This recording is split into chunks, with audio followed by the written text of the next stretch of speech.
Hello, BookTube, and welcome back to our chapter-by-chapter read-through of Frank Herbert's masterpiece Dune for 2024. Of course, I've talked about this book many times before on my channel, done read-alongs of it many times before, but we started somewhat accidentally a chapter-by-chapter read-along of this book. We're going to go all the way to the end, and we're getting there. In the last chapter, Paul Atreides, Muad'Dib, the religious leader of the Fremen on Dune, Muad'Dib, accidentally encountered Gurney Halleck, who has survived the downfall of House Atreides and was working with smugglers. The smugglers fall into a Fremen trap. They're fighting their way out, or trying to, and Gurney Halleck is one of them. Paul meets him on the battlefield, and they recognize each other, and they stop hostilities, and Gurney Halleck joins him, joins the Fremen, who have heard his name and revere what they've heard. And it's an amazing moment. It's a moment that gels something inside Paul. Meeting, I think it's not stressed in the book, but I think meeting one of his old tacticians, his old teachers of war, has crystallized in his mind that he is leading the wrong kind of war against the Harkonnens on Dune. That he should take the war to them, as opposed to just hunting them out in the far districts of the south and whatnot, in the deep deserts, taunting their patrols, tricking their patrols. There are things that Paul needs to do in order to make that happen. Essentially, house cleaning things. Of course, he's going to want to let his mother, Jessica, who has been with him through every trial with the Fremen in the deserts of Dune, know that Gurney Halleck is still alive. They didn't know that. They don't know how many people from their old world, their old life, are still alive. Why they don't know that, I'm not quite sure. Why Paul Atreides was not able to predict that Gurney Halleck would be with the smugglers, I'm not quite sure. Maybe he was distracted, or maybe there's another explanation that comes up in the chapter that we're reading today. But in addition to wanting to let his mother know that Gurney Halleck is still alive, which in the last chapter that we read turns out to be, we now know, a dangerous thing, since Gurney Halleck is convinced that Jessica was the traitor that brought down House Atreides. He's absolutely convinced of this and intends to kill the Lady Jessica.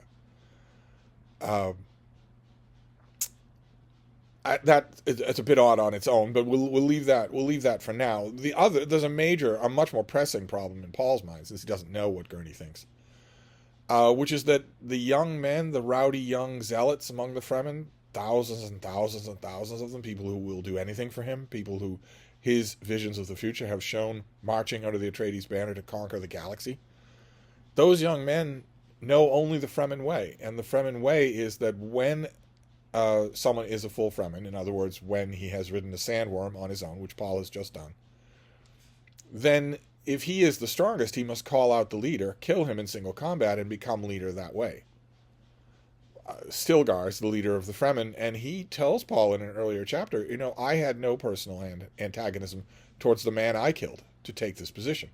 So I understand that it's not personal, even though it was only through Stilgar's forbearance that Jessica and Paul are alive at all. Nevertheless, it's the Fremen way, and Paul does not want it to be the Fremen way. It's a very hard thing to do, to get a tribal people to change a ritualistic behavior of theirs. Very hard to do.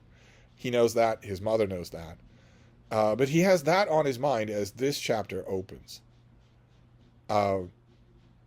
That's the main concern that he has. There are two things that happen in this chapter. Both of them are involved in the two threads that are left from the last chapter. We deal with the second one first, which is that Paul addresses a gigantic assembly of Fremen who are expecting him to call out Stilgar right in front of them and kill him.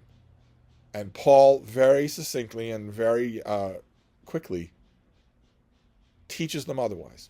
Teaches them that is not going to happen, that we are not going to do this anymore. I'm not going to cut off my right arm when the real enemy is the Harkonnens. The real enemy is someone else. I am not going to weaken the tribe by doing this. And you're all going to accept it. And it works. It works. It's Frank Herbert, through the character of Lady Jessica, implies at some point that maybe Paul is using the Bene Gesserit technique known as the voice. he hints at it. He never actually says it, and I don't see how it would be possible. I'm not sure that the voice can be used on a crowd. But who knows? It turns out that it doesn't need to happen. Paul makes sense to them, and they also revere him. So he doesn't really need to worry about that. There's a bit of a tense moment, but he doesn't really need to worry about it. Unbeknownst to him, though, he does very much need to worry about the other element. Because Gurney finds Jessica in her private quarters before Paul is there and attacks her. She's totally unprepared for what he's going to do. I've said many times before in this read-along and other read-alongs that I believe that the Lady Jessica is easily a match for any of the old Duke Leto's war masters in one-on-one unarmed combat. I believe that she could easily defeat Gurney Halleck, Thufir Hawat, Duncan Idaho. The Bene Gesserit are extremely formidable, not only as a group, and not only in group think, but also individually, physically. But she's completely caught by surprise, and before she can recover her surprise, Gurney has a hand around her throat and a knife at her back. He intends to kill her. It's not that she can say the right thing to save her life. He tells her that he's aware of the voice and that she had better speak in a low monotone, and that if she varies her speaking at all to try to ensnare him somehow with the voice, he'll just kill her. He's going to kill her anyway. But he wants to expose her in front of her son first, as a traitor. Paul steps into the room a minute later in mid-conversation. He has no idea what's going to happen and sees his old friend with a knife at the throat of his mother, or with his arm around his mother's throat, and is stunned. And Gurney tells him, I want her to confess to you that she is the traitor of House Atreides. Paul and Jessica both know that this is not true. This is not a question of belief. The traitor, Dr. Ewer, confessed to them in a note. He left all kinds of signs that he was the one who was guilty, in addition to a written confession. They know factually that this is true, that Gurney is mistaken. But also, it's telling that that's only one half of the case that Paul makes to Gurney, with his mother right between them. The other half of the case is personal, something that Gurney could not know himself. Gurney has paid smugglers who have given him what he sees as incontrovertible evidence that Jessica is the traitor. It was all planted by the Harkonnens, specifically to fool him and sow division among the remnants of House Atreides. But Paul he puts more emphasis on other things. That he's heard his mother crying in the night out of sheer grief at losing her beloved Duke. That he's heard the way she talks about the Harkonnens. That he heard these things. He himself did, and he could not be deceived. And it's a tense moment. It's a tense, well-done scene, and at the end of it doesn't last very long. At the end of it, Gurney is convinced and realizes the horror of what he's done and opens his robes so that Paul can kill him. And Paul is irritated, or at least he's affecting to be, because he's just gone through this with Stilgar. He irritatedly grouses that, do I have to declare that I'm not going to kill all these people who are worthwhile to me?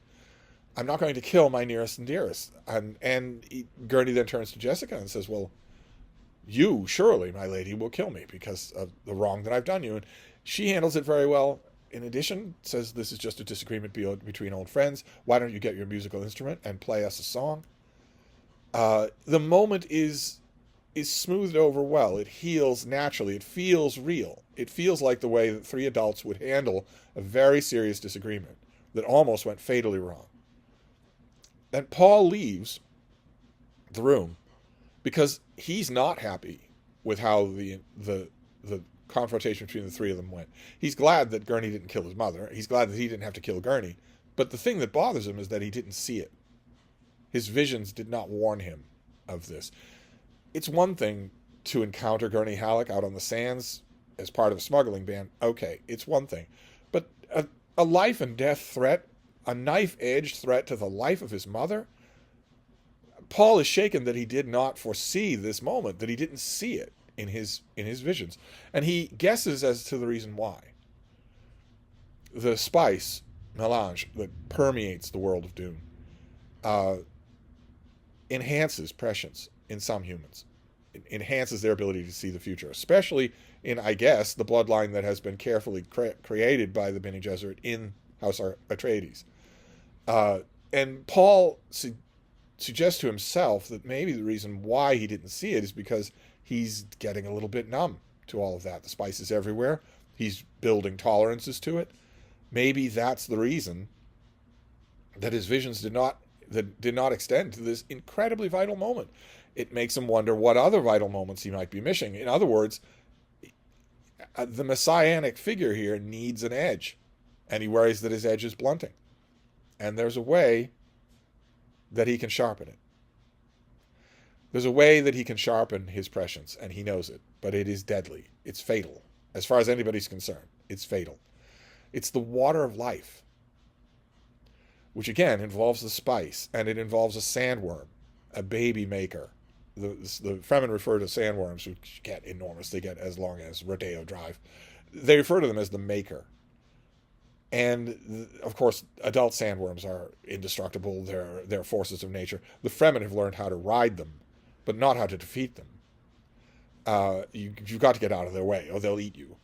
And they'll eat the building that you're in. But little sandworms, smaller ones, 9 meters long, 10 meters long, something like that, they can be captured. They hate water. All sandworms hate water. It's poison to them, so they avoid it. So if you capture a smaller sandworm and keep it surrounded, penned by water, it can live. It won't be happy, but it can live. And from the drowning of that maker, you can create the water of life, an intensified melange essence that some women, especially some adepts of the Bene Gesserit, can convert through metabolic processes in their body. They take it in and they convert it into something that can be used in rituals, that isn't deadly to everyone else. A lot of women can't convert the water of life and die in the effort, and no man can. And of course, the Fremen, as a society completely dependent on this kind of spice-fueled rituals, have little makers in most of their communities, including the one that Paul is in right now. He puts two and two together. He thinks, as this chapter is ending, well, the one sure way to get my edge back, the one sure way to increase my prescience would be for me to attempt to convert the water of life, even though everything I know says that's impossible, that I will die if I try that. And that's how the chapter ends. You can see from all of these things, Paul needed to get his house in order as leader of the Fremen. He needed to get his house in order as Duke Atreides. That's not how he actually puts it, but he needed to get his house in order in terms of the members of the very beginning of this book who are now coming back together. He does not know that one other Atreides retainer, the old Duke's Mentat assassin, Thufir Hawat, is also 100% convinced that the Lady Jessica is the traitor. But he also needs to get his own messianic house in order. Without his ability, without the prescience that has allowed him to make the Fremen into an incredible fighting force, an incredibly effective fighting force, he's just a well-trained tactician. He's just the best fighter. So is he going to do it? Is he going to take the chance? And if so, what's going to happen? Well, we'll find out in the next chapter, because there are no more decorative or digressive or make-weight chapters in this book. So we'll move on to this next time.